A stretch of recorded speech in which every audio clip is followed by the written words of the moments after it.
A mi invitado se le enseñó la oración más sobrenatural en la tierra. Ahora millones de personas hacen esta oración y esto es lo que han experimentado. Oyen la voz de Dios claramente. Sus oraciones son contestadas y su intimidad con Dios es elevada. ¿Quieren que se las enseñe a ustedes?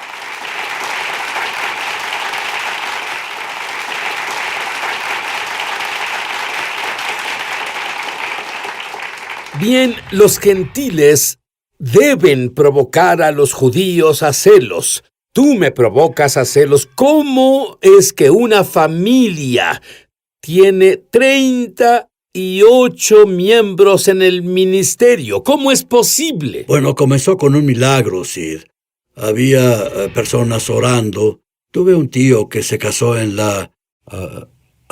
mi tía se casó con un tío que se descarrió. Creo que Dios se mueve dentro de las familias. Y su hermano trabajaba en una excavadora afuera de Austin, Texas, y su brazo se atoró en una prensa de rocas. Y cuando sacó su brazo, su omóplato se zafó. No tenían los doctores, no tenían la medicina ni el conocimiento a principios de los 40. Así que oraron y Dios salvó su vida. Y por ese milagro, la familia entera fue impactada porque no había duda que fue Dios. Mi familia oró, mi madre no era mujer de oración, pero después de eso se volvió una mujer de oración.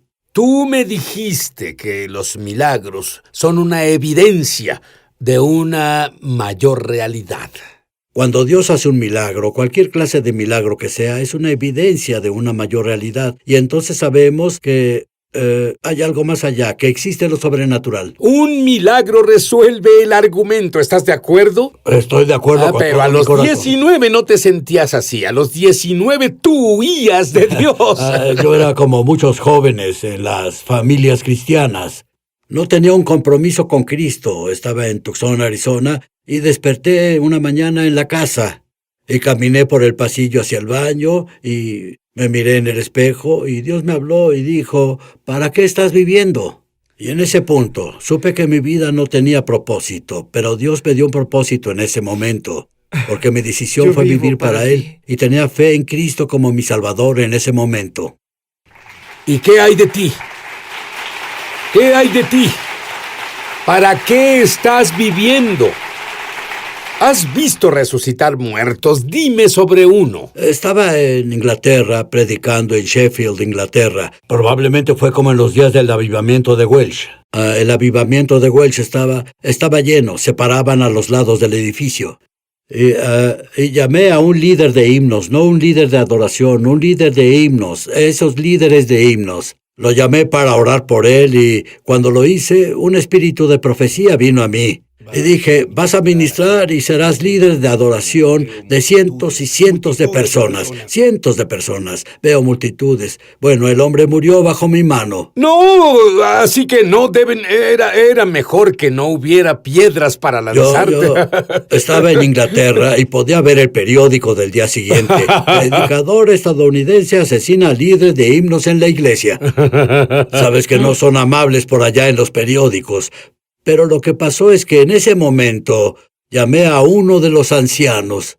De hecho, el hombre que murió bajo mi mano, Smith Wigglesworth, era el mejor amigo de su suegro. Y Smith Wigglesworth murió en el funeral de su suegro, el señor Richardson. Él murió en su funeral en Wakefield, Inglaterra. Así que llamé a su esposa, llamé a la esposa de C.L. Parker, que eran famosos, y llamé a una enfermera de cirugía para que lo revisara. Lo que pasó fue que el pastor y yo nos paramos detrás del gran púlpito de madera. Agradecí tanto por ese gran púlpito. Era tan grande como un barco de guerra. Vamos, aprecié mucho no tener uno pequeño, transparente. Cierto. Y me incliné sobre su cuerpo y yo dije, Paul está muerto. Y él me vio y él dijo, nadie puede vernos. Y él dijo, él era un viejo minero. Siguió, pues su tiempo acabó, amigo. En otras palabras, él ya marcó su tarjeta. Él marcó su salida. Y llamamos a las damas ahí y oramos. Y yo no era un hombre de Dios de fe y poder. Era un hombre de Dios de falta de poder. Te digo, en ese punto yo en realidad dependía de Dios, en verdad totalmente dependiente. Y oramos por él, y Dios tocó al señor Parr. Dios lo tocó y lo resucitó a la vida. La enfermera estaba atónita porque ella lo declaró muerto. Lo llevamos y lo sentamos en una silla, con respaldo que estaba pegada a la pared, y él se sentó ahí por el resto de la reunión, justo así. Estaba totalmente, ya sabes, parecía que era como una tabla. Estaba vivo y respiraba, pero nunca estuve tan agradecido por una oración contestada. Muy bien. Hay algo que tú enseñas y que es tan fenomenal. Y muchos creyentes viven la vida y ni siquiera se dan cuenta de que están en una batalla espiritual. Comenta sobre eso. Bueno, es algo así. Le digo a las personas, saben que están en guerra espiritual, están exhaustos y no han trabajado. Así que es como ahorita mismo vemos mucho de eso en las iglesias donde las personas, sabes, han pensado, sus mentes están trabajando, ¿cómo podemos resolverlos? ¿Qué pasará en el futuro? Bueno, no predico a la cabeza de la gente, predico a sus corazones. No predico a la iglesia como si fuera viuda. Le predico a la iglesia como si fuera la novia, y lo que cambió mi vida fue ver el reino de Dios diferente. Porque donde hay un reino, debe haber un trono, y donde hay un trono debe haber un rey, y donde hay un rey habrá peticiones, y donde hay un rey habrá adoración. Y es exactamente lo que transformó mi vida, cuando pude darme cuenta que Dios oye y responde oraciones, pero fui a Él como el Rey de Reyes, el Señor de Señores. No fui como mendigo, fui como su hijo. No era un huérfano, era su hijo. No estaba vencido, era victorioso. Y pienso ahora que hay tanta gente que viene a Dios como un mendigo. No tienes que venir como mendigo ni un día más. Has sido adoptado en la familia de Dios. Tengo un hijo adoptado, y él es tan mi hijo como nuestra hija natural. Y si comienzas a entender que Él quiere que ores, y si las oraciones incluyen su propósito en tu vida, entonces tu vida será transformada. Para ti orar no es aburrido, o religioso, o rutinario. ¿Qué es la oración? La oración es un diálogo. La oración es hablar con mi Padre. La oración es que mi Padre hable conmigo. Muy bien. Estoy listo para que Él imparta lo que Dios le enseñó como la oración más sencilla y sobrenatural en la tierra. Yo sé que no te irá. Sé que están en la orilla de sus asientos. Yo quiero saber lo que Dios mismo dijo que es la oración más sobrenatural en la tierra. Creo que la oración más sobrenatural en la tierra es Padre nuestro que estás en el cielo, santificado sea tu nombre, venga a tu reino, hágase tu voluntad en la tierra como en el cielo. Danos hoy nuestro pan cotidiano y perdona nuestras ofensas, pecados o deudas, así como perdonamos a nuestros deudores. Y no nos dejes caer en tentación, sino líbranos del mal, porque tuyo es el reino y el poder y la gloria por siempre. Sí, yo creo que es una oración sobrenatural. Todo lo que no es sobrenatural es superficial. Y creo que Jesús, cuando estuvo lejos de sus discípulos, creo que es lo que Él oraba. Creo que Él se apartaba en la mañana para orar, y Él oraba la oración que les enseñó. Cuando oren, oren así. Pero, ¿sabes? Cuando yo escucho esta oración en una congregación, es parte del ritual. No tiene impacto, no tiene significado. ¿Qué significa para ti? Tiene significado, porque es la oración que cambió mi vida. Número 1, comencé a orar esta oración porque creíamos en Dios para hacer algo en cierta ciudad en Houston, Texas, del lado oeste, el segundo barrio, y comenzamos a orar cada día, y yo oraba que venga tu reino, entendiendo que Él era mi Padre, y hablaba a Él así, santificado sea tu nombre, y orando en su nombre. Sabía eso, pero nunca oré que venga tu reino. En realidad en griego, ¿sabes qué significa? Que pisas fuerte un pie y luego el otro y dices, venga tu reino. Y una mujer, una ¿Sabes vez... qué? No sabía eso hasta que escuché lo que enseñaste de eso.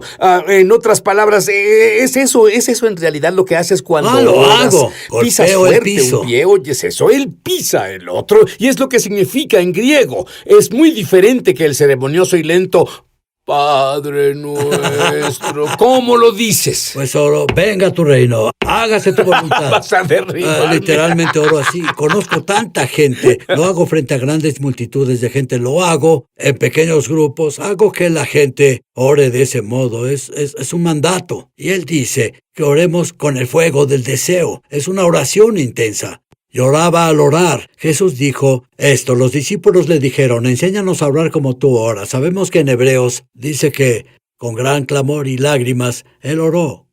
Con fuerte clamor y lágrimas. Te digo, hubo muchas veces que lloré al orar. Y fueron lágrimas de incredulidad. Podía flotar un barco en ellas. Pero comencé a orar, venga tu reino, hágase tu voluntad. Y fue con seriedad y urgencia y el fuego del deseo. Las cosas comenzaron a pasar, los milagros sucedieron. Muy bien, tú conducías con tu esposa en Houston y comenzaste, pero orabas, venga tu reino. Dime exactamente qué orabas. Yo oraba, venga tu reino, hágase tu voluntad. Y lo que pasó fue que mi esposa dijo, alguien necesita trabajar con los jóvenes en Houston. Esto fue durante la guerra de Vietnam. Yo no sabía exactamente qué sucedía. Pasábamos por una escuela en la noche y solo di un vistazo a la escuela y dije, oh Dios, dame esa escuela. Y quise decir, dame una oportunidad para ministrar a los jóvenes. No quería el edificio. Estaba destruido, dañado, parecía como algo construido en los años 30 y lo era. Y era una secundaria y Dios nos dio esa escuela. Y los siguientes 48 días probablemente tuvimos 1000 jóvenes venir a Cristo en esa escuela. Por el milagro de la oración. Y esa escuela tenían tipos que vendían drogas, traficaban drogas, eran mulas, les ataban droga a ellos y los enviaban a Miami, chicos que tenían 12 y 13 años para llevar sus drogas hasta Miami para los cárteles en ese tiempo. Y también tenían prostitución en la secundaria y decomisamos un montón de droga y la pusimos en el escritorio del director. Yo era joven entonces, y te lo digo ahora, está tan fresco hoy como lo fue entonces, porque cuando comencé a decir esa oración vi su poder. Y muchas personas creen que orar es aburrido. Te lo digo, es lo más emocionante. Si quieres algo de romance en tu experiencia cristiana, si dices esta oración, Dios transformará tu vida. Venga tu reino en mi hogar. Venga tu reino en mi negocio. Dios puede cambiar tu negocio. Venga tu reino en el ministerio al que pertenezco o en la iglesia. Cuando oramos así, oramos en alianza y oramos en fidelidad de acuerdo a la palabra de Dios. ¿Tú tenías un lugar, creo que se llama Hotel Sal? Bueno, salió de esa oración. Salió de esa oración. Y había tiempos en que la gente quería destruir ese edificio, pero dime sobre ese gran ángel. Bueno, lo que pasó fue que oramos eso y necesitábamos otro lugar porque crecimos en la iglesia con los jóvenes y a unas 4 cuadras de la iglesia una mujer nos dio una gran casa con un garaje para 3 carros y un departamento sobre él y un dúplex. Así que teníamos un complejo donde trabajar con los jóvenes. Era como una mini iglesia ahí. Y los chicos podían ir. Teníamos de 250 a 300 chicos por noche, a veces amontonados en esa casa. Y lo que pasó fue que los drogadictos en el área comenzaron a notar lo que sucedía ahí. Así que querían pararlo. Sí, y un tipo vino. Él iba a robar el lugar. Y cuando estaba listo para entrar por atrás, un gran ángel se paró frente a la puerta y detuvo su camino. Él vio al ángel y corrió con miedo del lugar. Y fue y le dijo a todos los drogadictos que conocía en el este de Houston, no vayan a ese lugar. Y esa es mi clase de favor.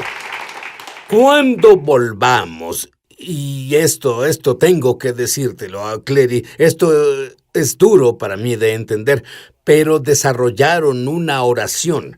Fue una oración de 30 segundos. De hecho, te diré su nombre. Veloz. Y al final de los 30 segundos, la gente que usaba muchas drogas, alcohol, adictos, fueron liberados. Quiero que él te enseñe esa oración. Volveremos.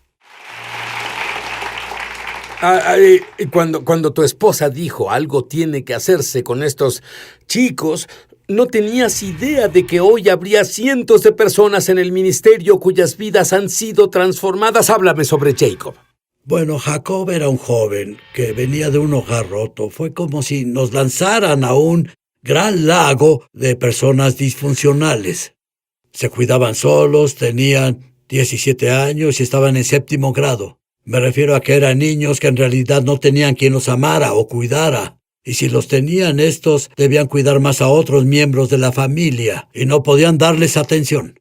Y tenía un autobús por el que oramos, se llamaba Guarda del Hermano, y debíamos recoger a los chicos y teníamos puntos de encuentro donde los recogíamos. Y recogía a un chico un día en el autobús justo afuera de la escuela. Él dijo, «Señor, ¿puedo ir con usted? Y te diré algo, nunca sabes cómo se ve el reino de Dios cuando viene. Necesitas olvidarte de saber cómo será. No se da solo en los muchos miembros de la iglesia. Tal vez sea un niño inmigrante que suba al autobús». Y él se subió y dijo, «Señor, ¿puedo ir con usted?» Y dije, «Seguro, hijo, ¿por qué no?» Él dijo, «Me drogué, estaba oliendo pegamento». Claro, ven, sube. Y él se subió al autobús con nosotros y fue a la reunión esa noche. Y luego él no se fue. Y lo que no entendí fue cuando dijo, «¿Puedo ir con usted?» Significaba, «¿Puedo ir con usted?» ¿Puedo vivir con usted? ¿Puedo vivir con usted? Y se mudó con nosotros. Y me conmueve cada vez que digo esta historia. Y él era parte de nuestra familia y lo criamos. Su madre era una prostituta. Su padre se casó muchas veces y en realidad venía de un hogar disfuncional. Y fue con nosotros y vivió con nosotros. Se graduó de la preparatoria. Él guió a unas 300 personas jóvenes de la preparatoria hacia Cristo mientras estuvo ahí.